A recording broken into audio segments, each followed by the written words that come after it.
engkau bahagia khalidina fiha abada, engkau tinggal selama-lama dalam keadaan bahagia, tidak ada lagi penderitaan. Hana perlu semayang li, hana li perlu baca Quran, hana perlu bayi zakat, hana perlu kurban, hana perlu sapu. Nyagakan ni Allah kalau engkau masuk surga setelah engkau dapatkan ampunan Allah. Jadi berbeza jauh antara janji Allah dengan janji syaitan. Nyo bulan gad, nyo uro-uro gad di sisi Allah Subhanahu Wa Taala, disuruh menambahkan kualitas amal, gayu puasa, gayu bersedekah lela, gayu zikir selawat, bacalah Quran. Dan nanti di tanggal 10 Zulhijjah, iaitu di pas waktu hari raya Aidul Adha, mulai dari 10, 11, 12, 13 itu disebut dengan hari nahar. Apa kata Rasulullah? Assalamualaikum warahmatullahi wabarakatuh. Banyak sekali pertanyaan jamaah, Ustadz kasih kami channel untuk kajian anak-anak muda. Di antara anak muda berasal dari Aceh, luar biasa, channelnya Maulizul Akbar Nak. Tonton, subscribe, like, share, komen. Assalamualaikum warahmatullahi wabarakatuh.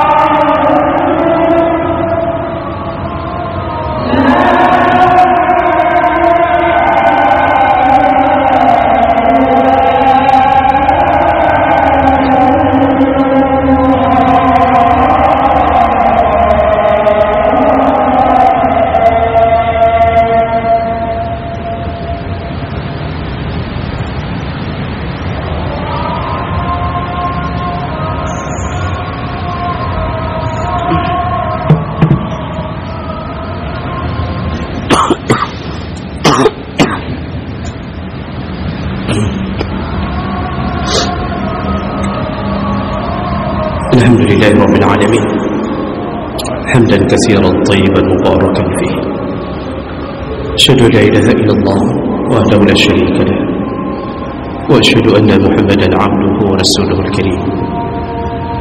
Allahumma salli wa sallim ala nabiyyina wa sayyidina al-Mustafa Muhammadin wa ala alihi wa ashabihi ajma'in. Amma ba'd, fa ya ibadallah, أوصيكم وإياي بتقوى الله فقد فاز المتقون. أعوذ بالله من الشيطان الرجيم. بسم الله الرحمن الرحيم. الشيطان يعيدكم الفقر والفحشاء والله يعيدكم مغفرة منه وفضلا والله واسع عليم. صدق الله العظيم.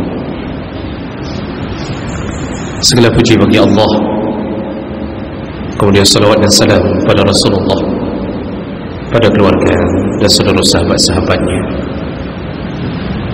yang Allah muliakan,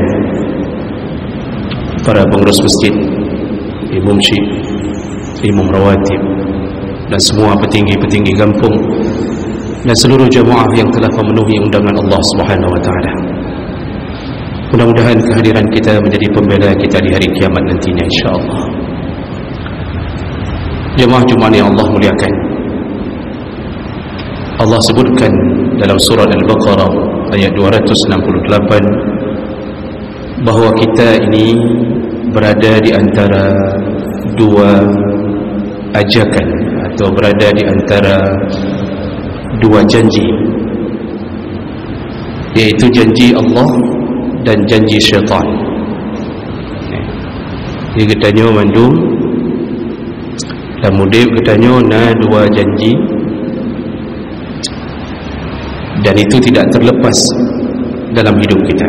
Apakah kita memilih janji Allah atau kita memilih janji syaitan? Allah sebutkan, asy-syaitan ya'idukumul faqra wa ya'murukum bil fahsya. Syaitan itu menjanjikanmu al-faqra. Jadi kalau janji syaitan, Allah sebutkan pertama janji syaitan. Syaitan itu menjanjikan kita untuk merasa fakir, merasa miskin. Wal fahsya, lalu dia menjanjikan kita untuk terus berbuat kejahatan. Apa maksudnya kalimat ya'idukumul faqra? Syaitan menjanjikan kita kemiskinan, maksudnya adalah kita terbuai dengan kalimat-kalimat syaitan bahawa kita adalah orang miskin, kita ini fakir. Jadi yang gesah li jin tadi, yang gesah li syaitan tadi, bahawa katanya orang kasih. Jadi kalau kamu miskin, tidak layak kamu bersedekah. Kepa kamu sedekah? Kahadra ke kasihan? Gaji uberan. Hana payah kajuk masjid. Na orang lain yang juk. Tidak perlu wakaf. Tidak usah infak apapun. Kamu itu miskin. Yang tabi-tabi dalam fikiran kita. Ya, itulah yang dihembuskan oleh syaitan. Ya'idukumul faqra. Lalu ditambah wal fahsya. Akibat merasa miskin, kita dijanjikan fahsya. Fahsya itu dalam tafsir, walaupun makna secara umum adalah kejahatan, tapi yang dimaksud di situ karena duluan disebut fakir, maka ahli tafsir menyebutkan yang dimaksud adalah kikir, berubah jadi kriat, pelik. Jadi akibat merasa diri sabi gasin, dan hasilnya kita tidak mau sedekah, kita berubah jadi orang kikir. Padahal kekikiran salah satu pembuka pintu neraka Allah Subhanahu wa taala. Makanya orang-orang yang berada di dalam janji syaitan, sudah terbuai dalam janji syaitan, apapun yang diajak Allah hakim.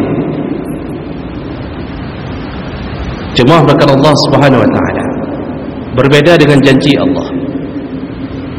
Wallahu ya'idukum maghfiratan minhu wa fadla. Allah menjanjikanmu tentang keampunan, maghfirah. Wa fadla, juga Allah menjanjikanmu karunia Allah. Fadla itu kelebihan-kelebihan yang banyak.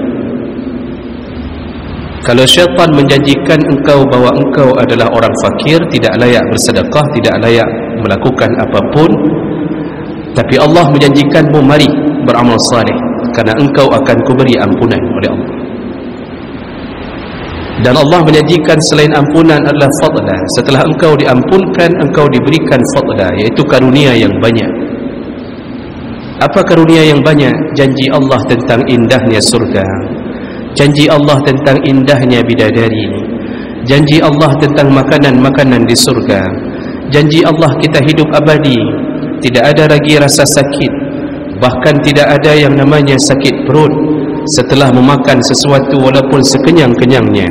Tidak ada lagi buang hajat, hana li tuh hana li tuh hana hidung juga Allah. Tidak ada keringat, tidak ada sendawa, tidak ada apapun. Kalau engkau masuk surga, engkau bahagia, khalidina fiha abada, engkau tinggal selama-lama dalam keadaan bahagia. Tidak ada lagi penderitaan. Hana perlu semayang li, hana li perlu baca Quran, hana perlu bayar zakat, hana perlu kurban, hana perlu sapu. Nyagakan ya Allah kalau engkau masuk surga setelah engkau dapatkan ampunan Allah. Jadi berbeda jauh antara janji Allah dengan janji syaitan. Jemaah berkat Allah, maka orang kalau sudah berada di antara dua janji ini, begitu masuk dalam bulan Zulhijjah, maka dia tahu dia sedang terbuai dengan bisikan syaitan, atau dia bersemangat untuk menyambut janji Allah Subhanahu wa taala.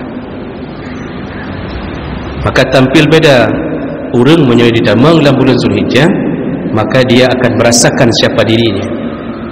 Hari ini berdasarkan ru'yah Indonesia, kita sudah berada di hari keempat Zulhijjah. Kalau ru'yah Arab Saudi sudah berada di hari kelima. Nabi SAW menyatakan tentang janji Allah, karena setiap kalimat Nabi adalah kalimat Allah. Wa ma yantiqu 'anil hawa in huwa illa wahyu yuha. Nabi kalau berbicara sesuatu adalah wahyu. namun ada wahyu yang diturunkan ke dalam Al-Quran, ada wahyu yang redaksinya keluar dari mulut Nabi SAW. Apa Nabi katakan dari janji Allah? Syahrani la yanqusan. Ada 2 bulan yang pahalanya tidak berkurang, artinya sama besar pahalanya. Syahra Aidin, kedua-duanya di dalamnya ada hari raya. Apa dia? Yaitu Ramadan wa Zulhijjah. Ramadan dan Zulhijjah. Ramadan ada Idul Fitri dan Zulhijjah ada Idul Adha. Di awal hadis Nabi mengatakan 2 bulan ini tidak berkurang pahalanya, artinya sama mulianya, sama besar pahala dan kualitasnya. Namun orang banyak terlalaikan dalam bulan Zulhijjah, karena bulan Zulhijjah tidak ada ritual amal seperti Ramadan. Kalau Ramadan orang bersiap-siap, ya, jadi puasa bersama, berbuka bersama, tarawih bersama, jadi nampak. Sedangkan Zulhijjah, padahal hari-hari Zulhijjah adalah hari-hari yang mulia, sama dengan Ramadan, tapi orang lalai karena hana gepedente but khusus. Dan itu menjadi salah satu ujian bagi kita untuk beramal atau tidak dalam bulan Zulhijjah. Kenapa bulan Zulhijjah bisa sama dengan Ramadan? Karena ini bulan jihad. Ramadan bulan jihad, ini pun bulan jihad. Jihad dalam Zulhijjah apa? Yaitu di dalamnya ada orang-orang yang berjihad dengan haji. Jadi hajinya jihad dengan harta, jihad dengan badan, jihad dengan lisan, jihad dengan perasaan.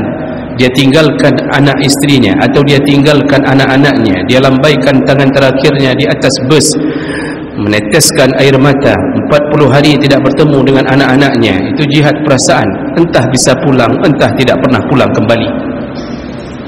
Berada di mana? Bulan Zulhijjah. Lalu ditambah lagi dengan orang-orang yang tidak berhaji, beramai-ramai berjihad mengeluarkan harta untuk berkorban. Dan dari awal Zulhijjah, Nabi SAW berdasarkan keterangan dari isteri-isteri Nabi, karena Rasulullah SAW yasumu tis'a Zulhijjah. Rasulullah SAW senantiasa berpuasa di 9 hari pertama bulan Zulhijjah. Jadi bulannya nyan bulan giyu puasa sunnah, lakukan puasa Zulhijjah. Puncaknya nanti adalah hari Arafah, hari ke-9. Rasulullah mengatakan, siyamu yaumi Arafah, yang berpuasa di hari Arafah, ahtasibu ayukaffira lahu as-sanah qablah was-sanah ba'dah. Maka aku bermohon kepada Allah agar diampunkan segala dosa-dosanya setahun sebelum dan setahun sesudah. Apa maksudnya? Yaitu janji Allah yang puasa sunnah Arafah sehari itu saja diampunkan dosa-dosanya selama 2 tahun ke belakang. Maka jika keun bunuh oleh Allah, yang Allah janjikan maghfirah, engkau banyak-banyak dapatkan ampunan. Lalu Allah katakan apa tadi? Wa fadla, engkau banyak dapat karunia. Dari apa? Dari perjuangan kita. Makanya Nabi SAW menyebutkan, ma min ayyam al-amal as-salih fiha ahabbu ila Allah min hazihi al-ayyam, yakni ayyamul ushr.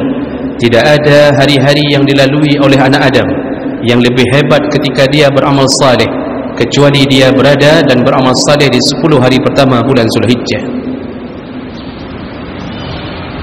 Lalu sahabat bertanya, qalu walal jihad fi sabilillah, ya Rasulullah, apakah orang yang beramal di 10 hari pertama bulan Zulhijjah ini lebih hebat daripada orang yang jihad fi sabilillah? Apa jawaban Nabi? Walal jihad fi sabilillah. Orang yang jihad fi sabilillah di medan perang kalah pahalanya dibandingkan yang beramal dengan 10 hari pertama bulan Zulhijjah ini. Illa, kata Nabi, kecuali rajulun kharaja min baiti binafsihi wa malihi wa lam yarji' bizalika min syai'.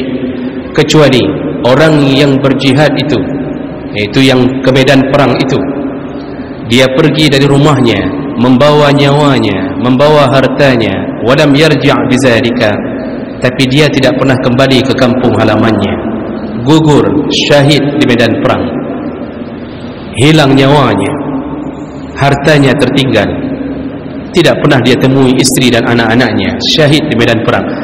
Hanya orang syahid yang mampu mengalahkan pahala orang yang beramal di bulan Zulhijjah, yang kekal di Nabi dalam hadis yang hasan. Jadi jemaah melakukan Allah Subhanahu Wa Taala. Oleh kerana itu, janganlah kita lalai di bulan ini. Nyo bulan gad, nyo ro gad di sisi Allah Subhanahu Wa Taala, disuruh menambahkan kualitas amal, gayu puasa, gayu bersedekah lela, gayu zikir selawat, bacalah Quran.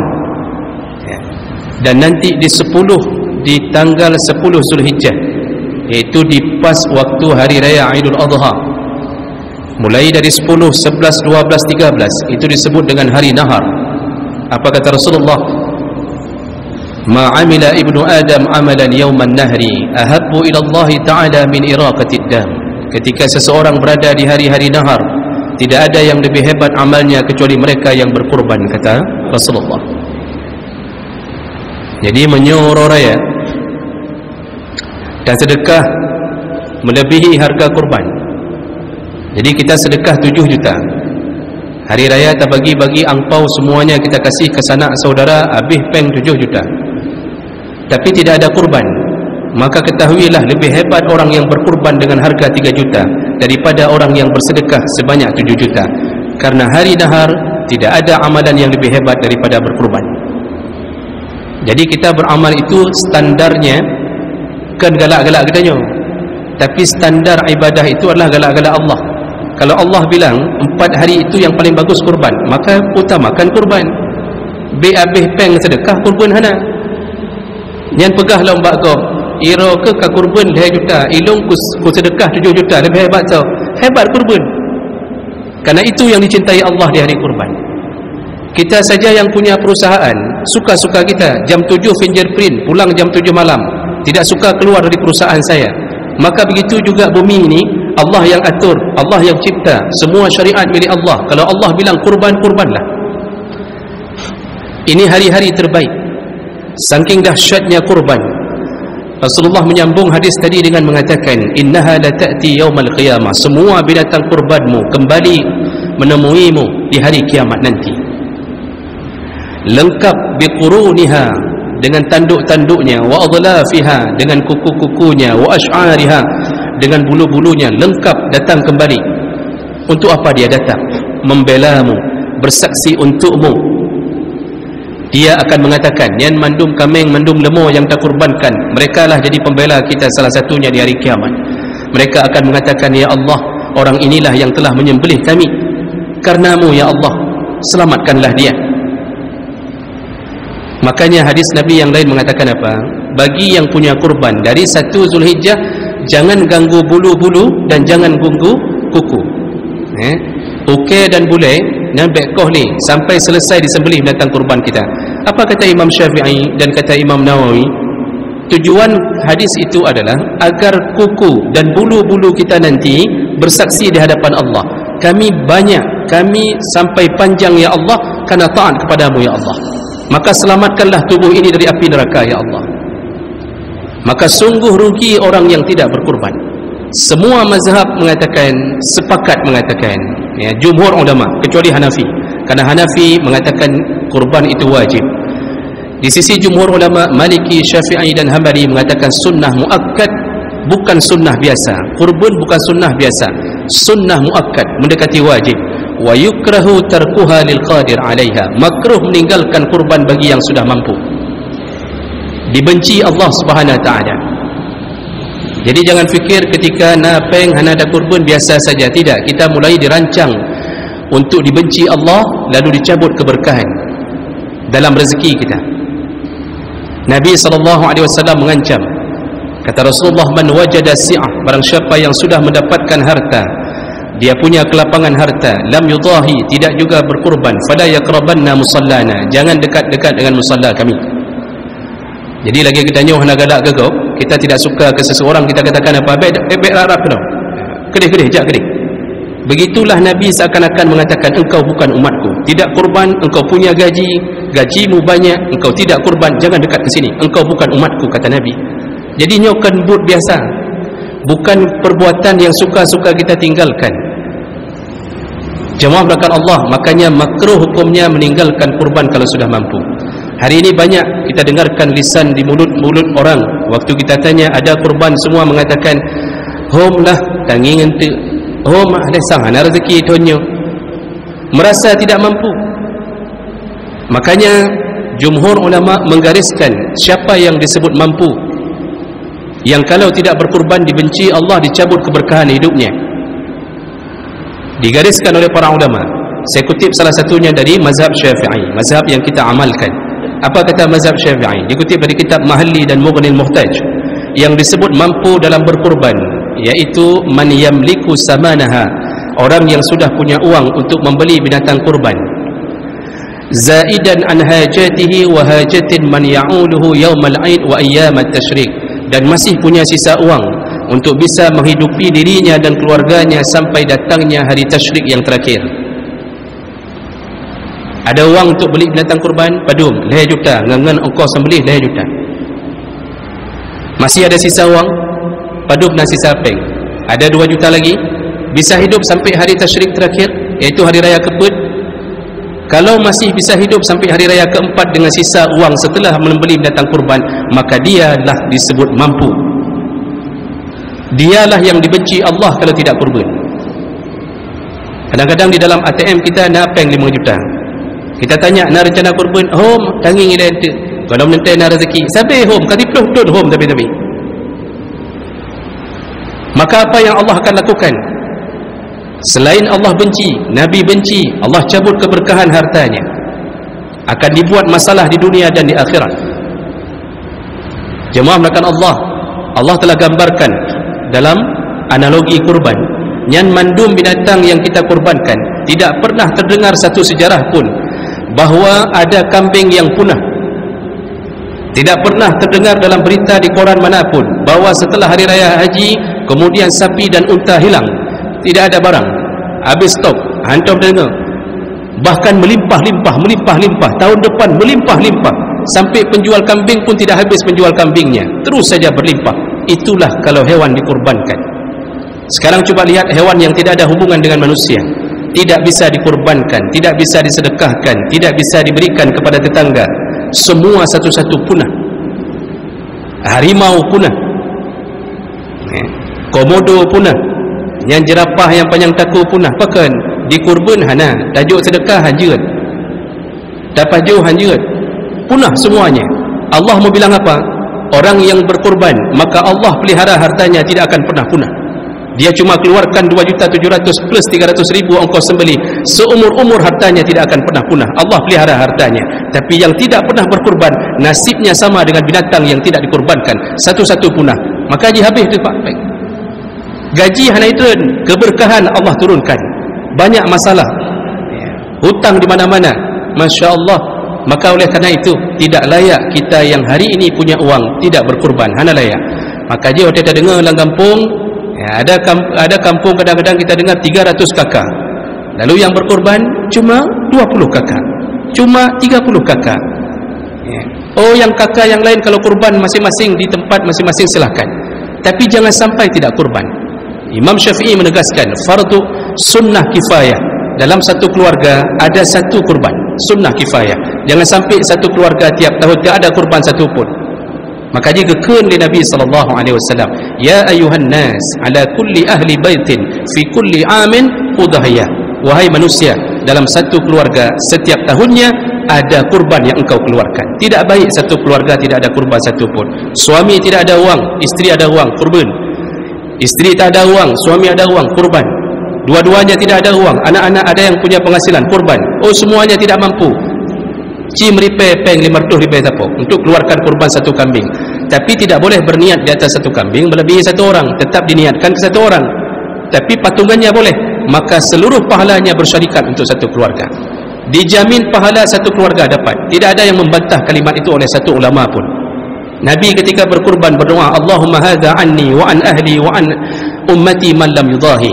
ya Allah, ini dari keluargaku, ini dariku, dari keluargaku, dan dari seluruh umatku yang tidak berkorban. Maka ji hana perleh dah pinah-pinah nan inang, nan ana. Satu orang berkeluarga, satu orang dalam keluarga korban, pahala bersyarikat. Sampai Imam Malik menegaskan, yang kita tanggung nafkahnya dapat pahala, menjadi orang yang tinggal bersama kita pun dapat pahala. Jadi jawablah Allah, jangan lewatkan ini, jangan lewatkan bulan ini tanpa kurban. Apa yang bisa lakukanlah. Mungkin kita tidak bisa melakukannya kedua kali, maka selama masih diberi kesempatan oleh Allah, bersegeralah mendapatkan ampunan Allah, dan jangan terbuai dengan janji-janji syaitan yang selalu merasa miskin sehingga tidak pernah berkorban. Mudah-mudahan tausiah singkat ini bermanfaat dan semoga bisa menggugah semangat kita untuk beramal saleh di dalam bulan Zulhijjah ini.